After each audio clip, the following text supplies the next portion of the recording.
les combles perdus, il existe une alternative écologique et performante aux laines minérales, le soufflage de ouate de cellulose. Cette technique, rapide et performante, consiste à souffler sur le plancher des combles 35 cm de cet isolant biosourcé. Pourquoi biosourcé ? Parce qu'il est fabriqué à partir de cellulose de bois issus de papier et carton recyclés qui ont été triés, broyés et défibrés, d'où son aspect cotonneux. À savoir qu'aujourd'hui, près de 20% des combles perdus sont isolés avec la ouate de cellulose, un isolant à la fois biosourcé et très compétitif. La mise en œuvre répond à la norme NF-DTU 4511 qui impose une préparation des combles avant le soufflage. Tout d'abord, autour des conduits de fumée, un arrêtoir en panneau rigide est posé à une distance de 10 cm minimum.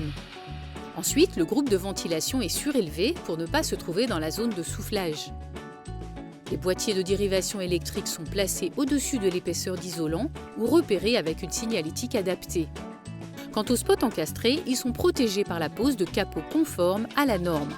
Si besoin, un déflecteur est mis en place. On fait bien attention que la ouate de cellulose ne soit pas en contact de la couverture. C'est pour ça qu'on met un déflecteur. Le déflecteur, c'est un pare-pluie pour éviter le contact de la ouate de cellulose avec la couverture. La trappe d'accès est également préparée. Pour que la ouate de cellulose ne tombe pas dans la trappe, on fait une rehausse de trappe en OSB rigide et on isole la trappe d'une résistance thermique de 7 équivalente à la ouate de cellulose. Enfin, des réglettes graduées sont disposées dans les combles à raison d'au moins 4 pour 100 m² pour repérer la hauteur de la ouate de cellulose soufflée.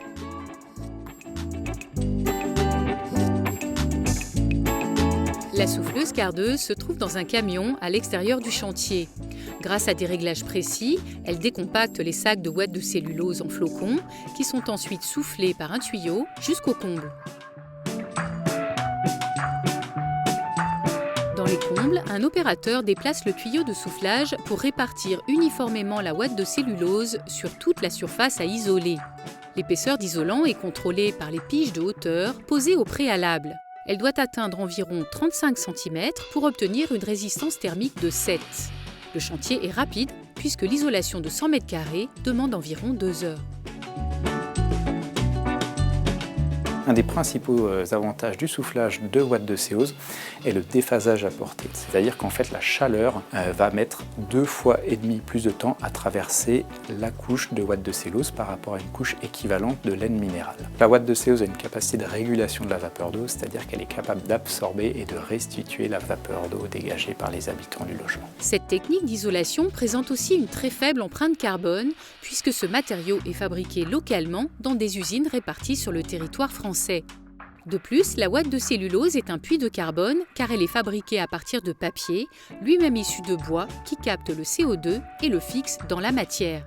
La plupart des ouates de cellulose bénéficient de la certification ACERMI, Association pour la certification des matériaux isolants, et aussi de la certification Label Produits Biosourcés qui les reconnaît officiellement comme un biomatériau.